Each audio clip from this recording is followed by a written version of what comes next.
Hospitals Nizampet అత్యవసర విభాగానికి అకస్మాత్ స్థితిలో సాయంత్రం రావడం జరిగింది. దానికి ట్రీట్మెంట్ ఇమీడియట్ గా తీసుకొని ఐసీ డాక్టర్ గారు డాక్టర్ గారు సాయంతో ట్రీట్మెంట్ చేయడం జరిగింది. కొంచెం కండిషన్ ఆ టైంలో స్టేబుల్ లేకపోవడం వల్ల వెంటిలేటర్ పెట్టడం జరిగింది.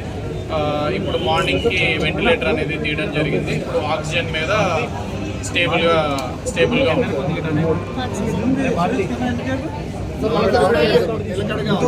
ఎన్ని రోజులు అబ్జర్వేషన్లో ఉంచొచ్చు సార్? చూడాలండి. డిశ్చార్జ్ అనేది అదే ఇప్పుడు ప్రస్తుతానికి అయితే స్టేబుల్గానే ఉంది. ఇట్లానే కండిషన్ స్టేబుల్గానే ఉన్నారంటే మేబీ 2 నుంచి 3 రోజుల్లో డిశ్చార్జ్ చేయాలి. 2 నుంచి 3